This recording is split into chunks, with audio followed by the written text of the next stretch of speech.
David George Brooke, the Brooker, the gratitude guy, that's gratitude guy, is on a one-man crusade to convince each and every one of us that gratitude and a daily gratitude journal can and will transform your life.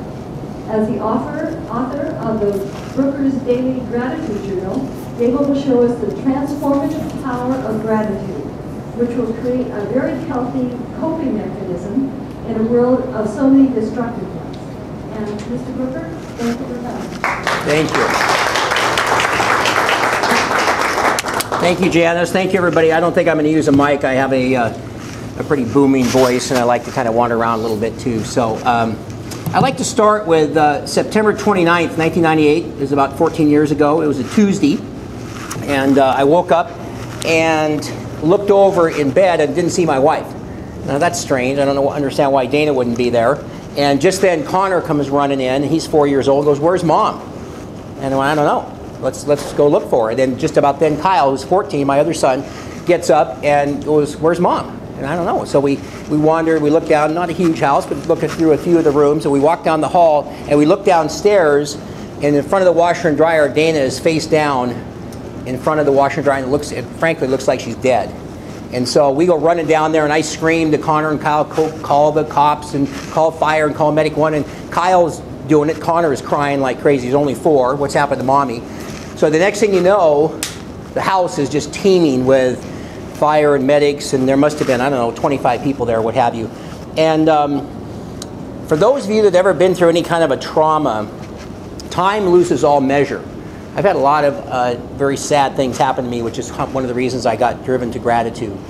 But I remember thinking, I don't even know how long time had passed, and so they're working on her, and they've got her out in the rec room down there, and they've got tubes and wires and these paddles, and it's the most surrealistic thing I'd ever seen. It seems like I was watching something on TV. And so this one little short gal comes up to me, and she says, "Mr. Brooke, we've been working on your wife for an hour and a half, and we still don't have a heartbeat. Would you like us to continue?" And I don't know if in my life I'd ever been faced with making a life and death decision like that. And I stopped, and I said, "No, you can stop." And the reality really hit me that this is what had happened. Obviously, she died, but you're in shock. And I remember, too, gosh, a couple days later, I went up on the deck, and it was just horrific to go through this, and especially with Connor, but Kyle as well, and as well me, too. And I kind of looked out to the sky, and I really thought to myself, for the first time in my life, I could really see why people kill themselves. And I thought, I'm not going to do it, even in that state of shock and that state of just unbelievable depression and the sadness. I thought, I'm just not going to do it. And so I kind of pushed on. But what made this story so compelling, and I think Steve asked me too, what is always a great question, how did you get started in this? How did you get involved with gratitude, and how those things evolved? But I had this long life of just one death of another, one after another. And some of them were traumatic events, and if we went around this room, we could ask each person, no matter how young or old, male or female, we've all dealt with a lot of things. And really what it comes down to is, how do you cope with it? And we have this incredible amount of negative coping mechanisms that we have in our life, and there's not a lot of healthy ones. And I'll get into gratitude, and particularly gratitude journal, here in a bit. But my folks had gotten divorced when I was young, and that was very traumatic. And then my mom was manic depressive, and so she was always threatening suicide. And I never understood it. And I went to Queen Anne High School, and then went to University of Washington. She'd call me, "If you don't come over right now, I'm going to kill myself." And she'd shake the pills. And I just said, this is not fair for a 17, 18-year-old son to be dealing with. And then my 2 best friends, the night we graduated from high school, got killed on Dexter in a big fiery accident. And they happened to be brothers, which made it extra sad. And then moving on down the road, my mother got cancer and was dead in 9 months after she contracted cancer. And then a couple years after that, my father committed suicide. And he had been a very prominent Seattle attorney. And it was really neat. I mean, I looked up to him. He had good and bad qualities as a father, but I'd walk downtown and, "Are you Dave Brooke? Are you Bob Brooke's son?" And it was neat to have him as a dad, but obviously he clearly couldn't cope, and got a shotgun. It's just, these things were so far out of my realm of understanding that I remember as I kept going through these things, and then it just kept going, and my doctor recently committed suicide a couple years ago. And there were just different things that happened, and a bunch of other friends and some people I'd known, very, very close friends. And I remember thinking, I'm going to have to figure something out here. And through time, I noticed that one of the things that was so interesting to me is back to these healthy or negative coping mechanisms, either side. There's tons of negative ones. And what had happened with Dana is she had been hooked on prescription painkillers. And I remember, first of all, we were working at Nordstrom, and I was a store manager, and she was a head of security and had a great job. But apparently one of her girlfriends had said to her, here, your back hurts, let me get this pill. And unbeknownst to me, she gets hooked on this stuff. So the first experience is I go in there and I see her, and I've never seen anybody like this. She's been arrested for prescription fraud. And so she's like handcuffed like this, and she's really pretty, and she's sitting in this jail cell. And this is not right. This is like I'm in some movie or something. And so then later it's 2 or 3 trips to detox, and it was at Everett at Providence. But I always remember what this Dr. Dickinson told me, and he said, you need to come in, I need to talk to you. And he said it was the visiting thing. And they always, for those of you, I'll guarantee you there's people in this room that have dealt with it. Anytime I get from 15 or 20 people on, there's always people. Sometimes more than I would like to think, because it's sad what this addiction thing has done to so many of our people and family and friends. But they say, well, see, he's a doctor, he's a lawyer, she's a dentist. I mean, they kind of make you feel better, because these people are all, and it's fine, but that's my loved one, that's my wife who's struggling. And he goes, but I need to let you know what you're up against. He goes, see all those people out there?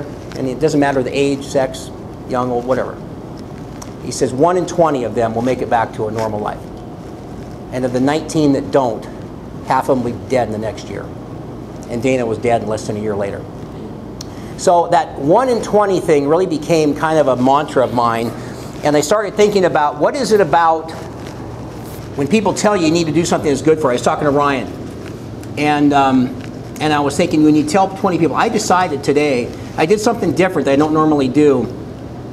I'm giving everybody a gratitude journal. There's an order form, or if you want to order some more, because people like to order more. But I normally don't give them all away, but I decided I want to do that a few times a year because I'm so passionate about what gratitude can do, and particularly a gratitude journal.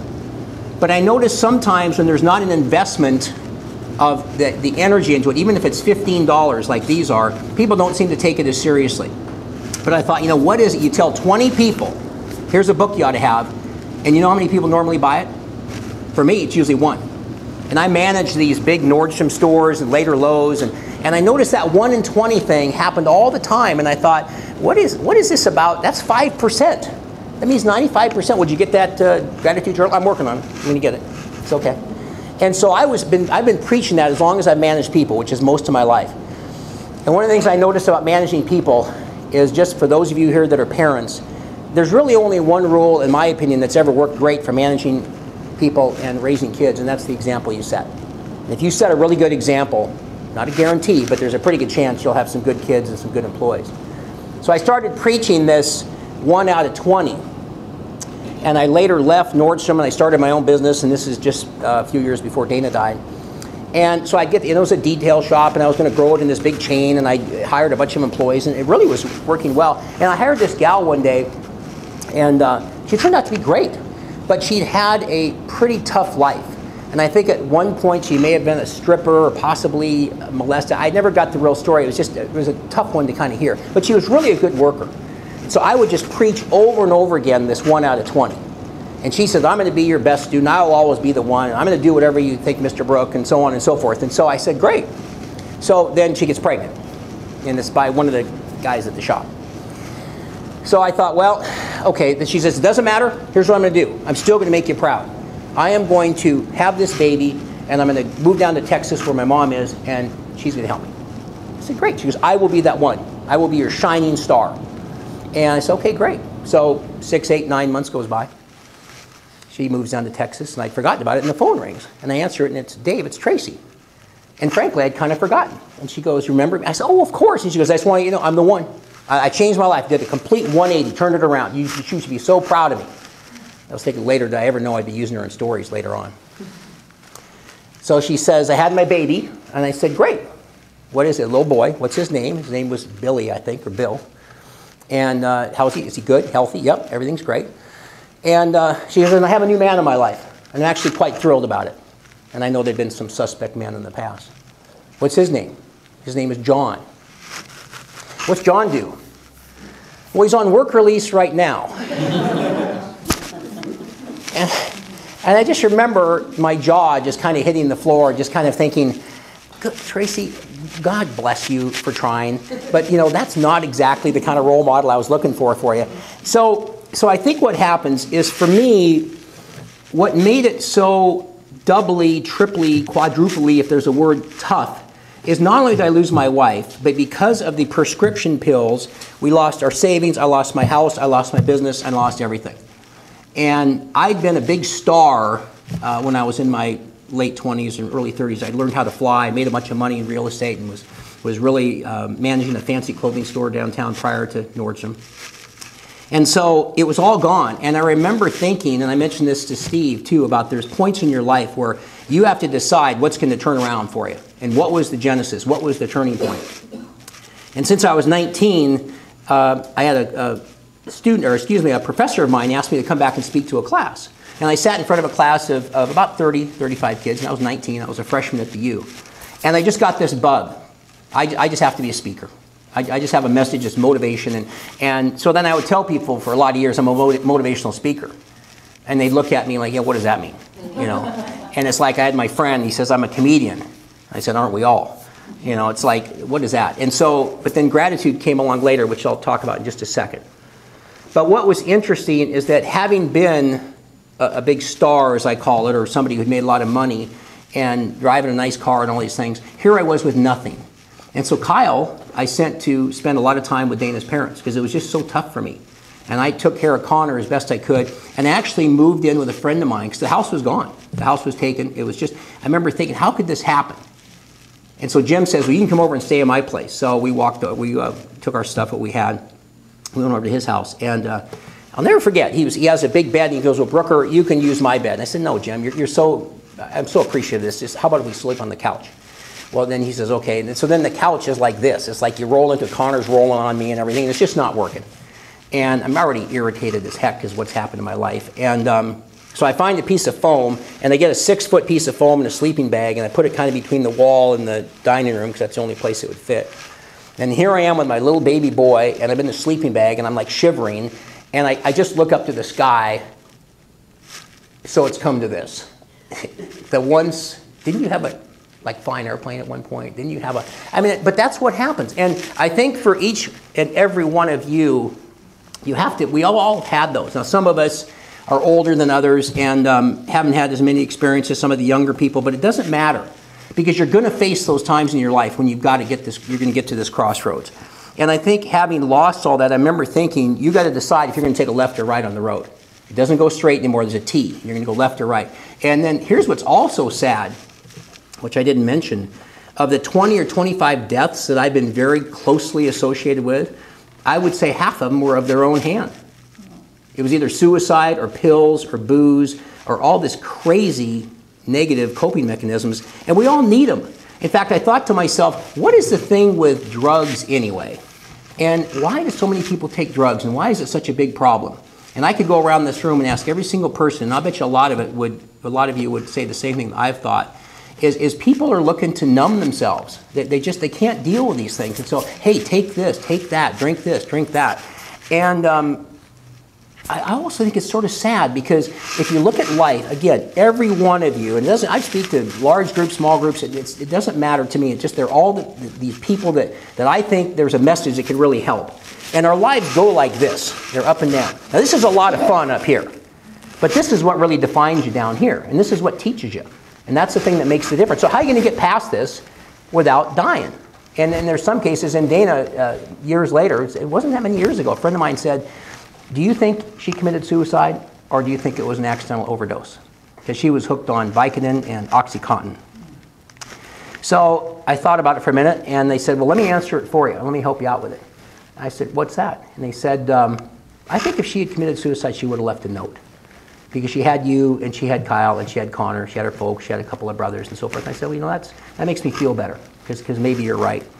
And I think as a result of that, it made me look at things a little bit differently. But I think that the big thing is that I look at, and I'll just tell you right now that the 5 things, I'm only going to speak for 20, 30 minutes, but it's so important to understand the power of gratitude. That's something that's so powerful. And I have story after, I was saying this also to Steve, I have story after story that I noticed that wouldn't have happened to me when I was 20 or 30, that have happened that prove this over and over again. And you've got to clear out your brain, and you got to kind of make room for gratitude. When I do a workshop, I have some really cool exercises I do involving getting rid of stuff. And people just love them. And then one of them involves a shredder, another one involves burning stuff, another one involves cutting up this piece of paper in as many pieces as you can to signify it's behind us. But I think that we give up so easily. And I think that I just decided, what kind of example am I going to set for these two boys if I'm drinking or doing pills or doing whatever has happened to me and then I die? There's been a lot of people where the mom has died and then later the dad dies. And here's these poor little kids who had no say in coming into this world. You know, and again, for those of you that have children, it's the best role. I've been a store manager and all these fancy things, whatever, means nothing to me. The best role I've ever played in the world is dad and being a father. And Connor, who is now 18, still slips occasionally and calls me daddy. And as you'll find out in the journal, there's a little space where we're going to do a little exercise here in a few minutes. It's the highlight of your day. And that's the highlight of my day, is when he calls me daddy, and he's like taller than me now, and it's just the best. And I know it's just a reflex. He doesn't, because other times his friends come in and goes, "What's going on, Pops?" So it's something that he does as sort of a reflex action. But it does take as long as it takes. And speaking of Connor, one of the things I tried to teach Connor, excuse me, and Kyle, and all these employees I was fortunate enough to manage, is you can't give up. There's all the stories about the gold miner ends up 6 inches short of the vein of gold, and Walt Disney went to 300 banks to fund Disneyland, and Sylvester Stallone 200 or 300 banks to get money for Rocky and so forth. But I think that for me, the story that sort of epitomizes it is about 6 months after Dana died, the nursery school people, the kindergarten people said, "Your son has real problems, and we need to have him evaluated." And it took me, my fraternity brothers and friends of mine said, "You weren't the same for 5 or 6 years." And, it's just, and I've always had a lot of energy and gone a mile, and I talked really fast. I was trying to slow down. And I was a different person after all this happened, and it was really a struggle. So to hear that, your son's not right, we have a problem with him. And so then we went for this day of tests, and they said, "We want to send you out, we're going to have him evaluated." And so they did all these tests, and it was like 6 or 8 hours. It was just grueling. And so then fine motor skills and gross, and he's going to need occupational therapy and all these different things. And so Connor goes and waits in the car, and she sits down and talks to me and tells me, and then they ask me a bunch of questions too. And a couple of times I say, "His mom just died 6 months ago, for crying out loud." "Well, yeah, we understand that, but we had some real issues here." And so finally, we were living by Green Lake, and I said, "Well, he's going to be the quarterback at Roosevelt High School." I was a decent athlete. She goes, "He's not going to be any quarterback in any sport, anytime, ever. You might as well just get over that right now." And I just sat there, and my jaw, I just couldn't say anything. So I go out in the car, and I just burst into tears. I couldn't stop crying for 5 or 10 minutes. And Connor goes, "Daddy, what's wrong? What's wrong?" So as the years went by, and still dealing without the loss of his mother, and Kyle was having good and bad experiences, as you can imagine, he played sports, and he wasn't very good. And in T-ball, and he'd missed the ball in the tee. I mean, the ball is sitting right here, And I remember thinking over time, maybe they're right.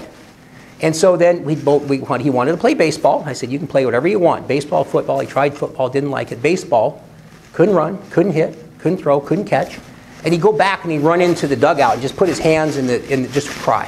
I'd just say, "Well, I couldn't run out there. You can't do that to your child.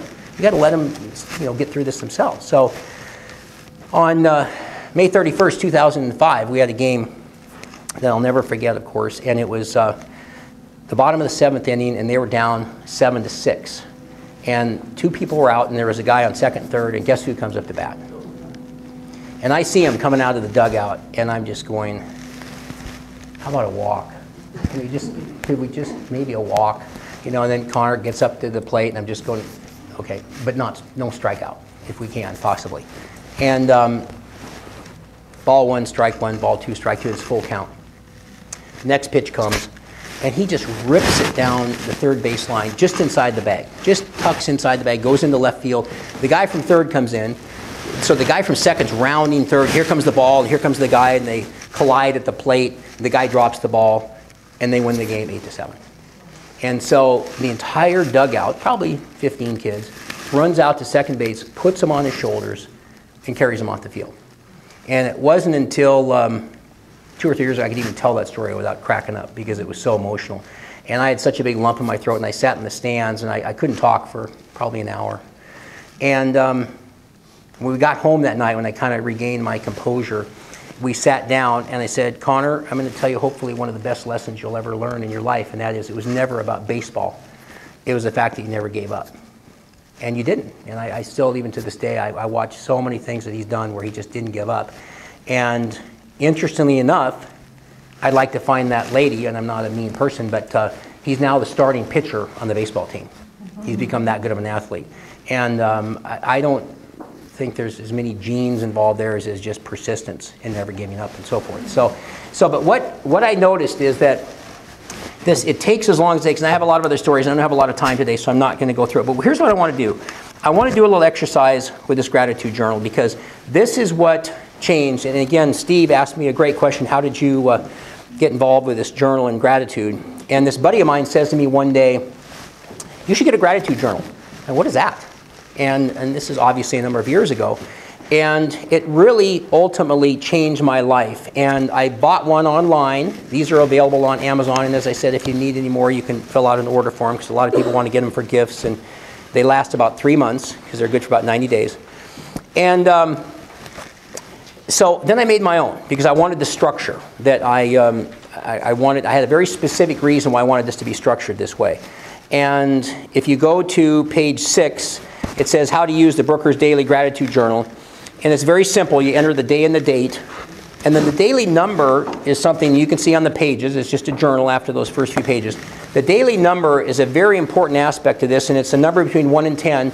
And if you ever show this journal to somebody else that you're writing, it's fine, but it's really kind of a personal thing. And there's days that you can be a 10, which is clearly one of the best days of your life. And then there's days that you're a 1 or a 2, which is maybe one of the worst days of your life. And what this does is it anchors in what's happened to you that day that you can go back and refer to later. And it's very important to, and I usually am about anywhere from an 8 to a 9 to 9.5. It just depends. But it is so powerful because I can go back and look and see why I was a 9 or 9.5 and why I was a 4 or a 5 and realize what I want to do to stay at those 8 or 9s and what I want to do or not do to get out of that 3 and 4 type of thing. And then there's a couple of lines for current events and special occasions. And just that's so you don't have to have another diary. You can just mention a couple things going on. And then I'm so grateful for. And what that is every one of those sentences. It doesn't have to. But it should start with, I'm so grateful for this, I'm so thankful for that, I'm so appreciative of this. And that's really your gratitude today, as it says up at the top. And then lower left is the highlight of the day. And that's the best thing that happened to your day. Now, I write in my journal in the morning. Some people write in at night, so it could be today or it could be yesterday, but whichever. And then there's a little quote from somebody. And then on the right-hand side is gratitude tomorrow. And this is your gratitude intentions. Your mind cannot distinguish between what you think has happened and what actually happens in your subconscious mind. So I write in here everything I'm grateful for that hasn't even happened yet. And I was also saying, I think Steve and Ryan were there together when I mentioned this, that I've got so many stories, which again I don't have time for today, to prove how this works, that I've been so grateful for something happening that hasn't even happened, and then it happens a month from now, 2 months from now, 3 months from now. So it's just unbelievable how it works. So let's do a brief exercise if we can, and turn to the first page, which has got the journal on, which is page 8. Does everybody have a pen? I have one up here if we don't. And what I'd like you, we're not going to do the whole thing, but I just want, under I'm so grateful for, don't worry about, excuse me, the day and date. I'm so grateful for, I'd just like you to write 1, maybe 2 sentences, the first things that come to your mind. And I'm not going to give any hints, but I know what pops up in mind. But if you were to put it in order, the first couple of things that come to your mind you're so grateful for, and I'll give you a minute, and then we'll do one other thing too.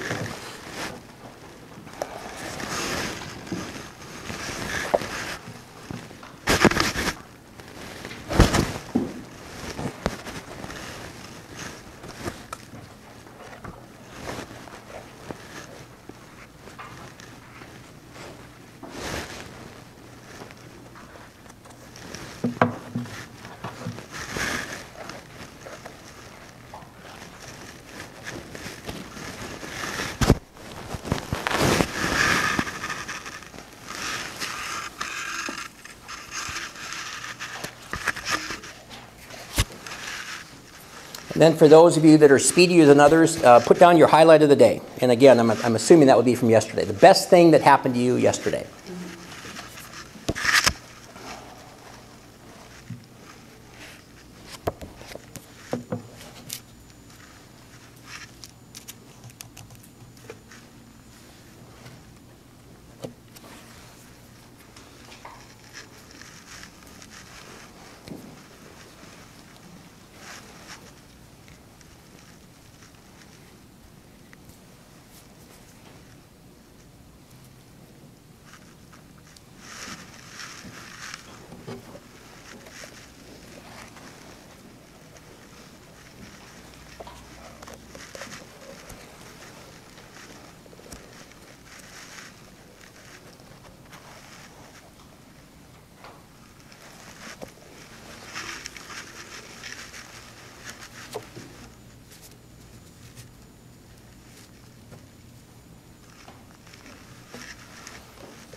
Okay, I think most people are squared away on that. I will tell you as we're wrapping up, and then I'm going to do a drawing for my 365 Days of Gratitude book too. But I want to mention one other thing about this. I do entire courses on the actual journal itself and what a difference it's made. And I'm hoping that you guys are the 1 and you're not the 19. And that's something that's a challenge I always give to people. I have no way of checking.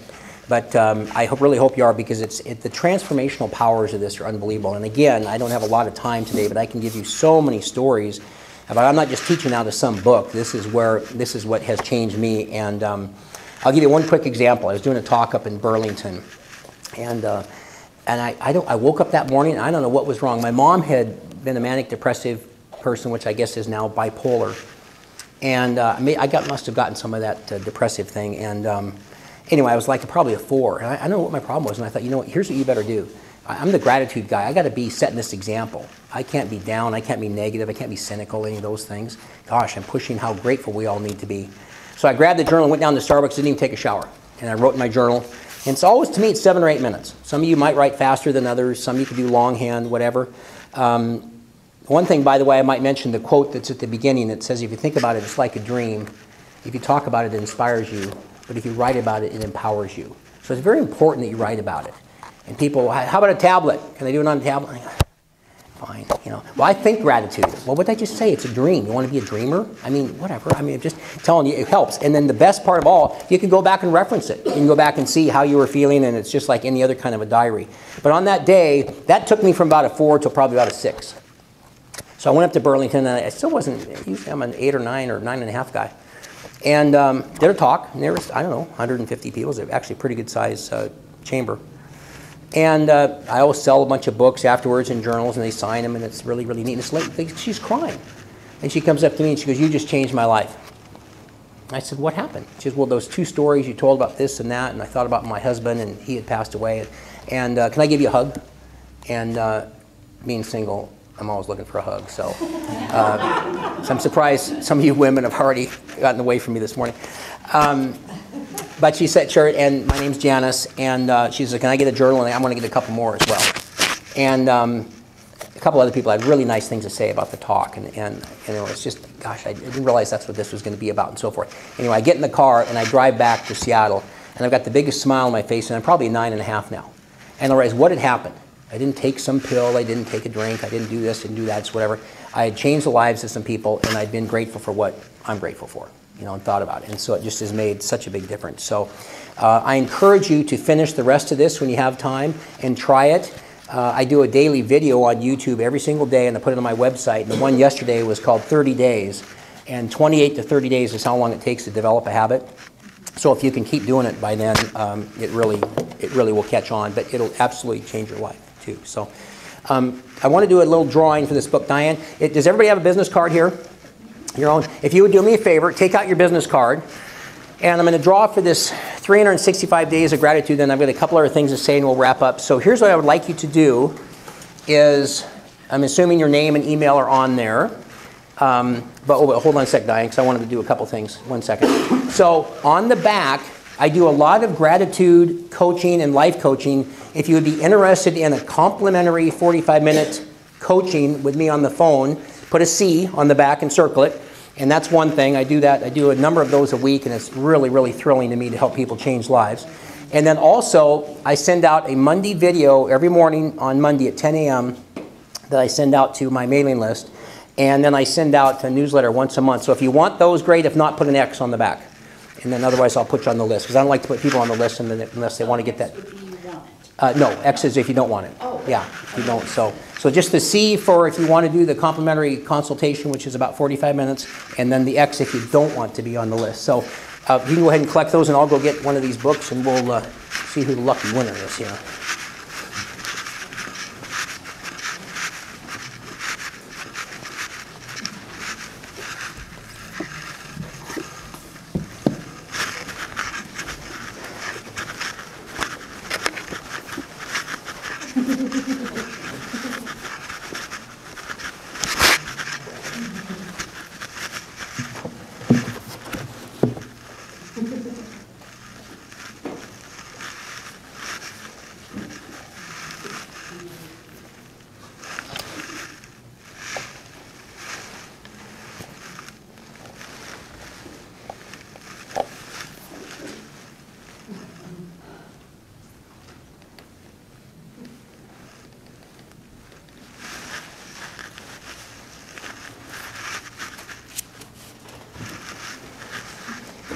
Challenging. You're going to have to manage this. No, I can't do it.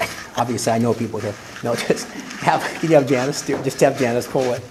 Yeah, we have to be, can't have any evidence of impropriety. Yeah, that's, Steve, good point.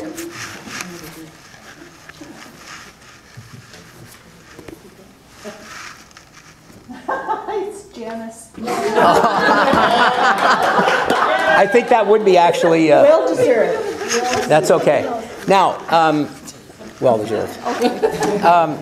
Let me just mention. Thanks, Diane. A little something about this book. This is a book project I was involved with, and I'll sign it for you when we're done. If anybody wants their journal signed, let me know. But I remember realizing I sent in a bunch of stories, and it was how gratitude changed your life. And I must have sent in 30 or 40. I heard about this project, some people out of a publishing house out of Los Angeles. And I remember the email when it says, we've accepted one of your stories. And it was called Survival Gratitude, and it's on September 29th of this year, it was 2 years ago. And it talks about how gratitude saved me. And the last paragraph, the human spirit can survive, but it helps to have tools to assist in the process. They say that time heals, and it does. But gratitude can truly propel you to a life of renewed happiness and joy. And this became an Amazon bestseller in self-help. And so I think about being on that mattress going, so it's come to this. And then years later getting an Amazon bestseller, even though I'm just a contributing author, I was just elated. So it goes back to that, there you go, Janice, thank you. It goes back to that theme of you just can't give up. So a couple other things I want to just wrap up here. The thing that I noticed that if you embrace gratitude, make room for gratitude, clear out your brain, don't ever give up, use a gratitude journal. There's a couple of things left, and that is the last one is sharing. And you really realize how many stories you have in your life, and you think about this with friends, family, acquaintances, whatever, how much more powerful, excuse me, stories are to you to enhance or really sort of shed light on everything you've done in your life. And you wouldn't just go talk to a wall, you got to have somebody to talk to tell them, and it gets so much better. So I really encourage people to really understand the power of sharing when you've taken those steps. And one of the things that happened to me years ago is I was flying, and I was just going, I was holding on to the yoke, and I was down between Oregon and Washington on the coast, and for those of you that may or may not know about flying, you can't get above or below the clouds. There's VFR, visual flight rules, and there's instrument flight rules. And I got into an instrument situation. I was in between two cloud levels, and I wasn't supposed to be because I wasn't instrument rated at that time. But I thought I got to get out of this quick because that's, you know, it's my fault. And then all of a sudden, some sun came in or something. Some sun hit these clouds, and these colors start going like this, and I'm just hanging on. They hit the clouds at the top and the clouds on the bottom, and it was like this scene from 2001 where they had these colors, and I remember just being frozen in my hands, just like this, and I didn't know what was happening, and it was interesting, scary, exciting. All these emotions were going through my head, And I was just kind of literally hanging on for dear life. And it probably was 30 or 40 seconds, but it felt like 5 or 6 minutes. And then popped out of the clouds, out into the blue sky. And there was the sand and the ocean and its ocean shore somewhere down there. And I was so excited about it, I turned to my right, and I went, wasn't that like the coolest thing? And I realized I was flying by myself. And it just, I was just crushed. Nobody ever got to share that with me. And you guys can all imagine and things, but it would have been so much better. And I think about old high school friends and fraternity brothers and people that I've known friends for years. What's better than sharing things? So when you get a chance to share the stories, it just reinforces it, and it really, really helps enhance the experience too. So my very, very last thing, and thank you for being a very nice audience, is your life's legacy. And I think about when you guys go out and get in those cars today, think about when you sit in the car. It's a beautiful Seattle day as usual. And here's this windshield that's 2 feet high and about 5 feet wide or whatever it is. And then you got this little rear view mirror that's like this.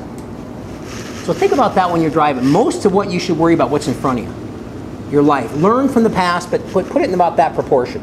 That's probably 1 out of 50 or some percentage of that windshield. But really, really pay attention to that, what's in front of you. Again, learn from the past, but really pay attention to what's out front.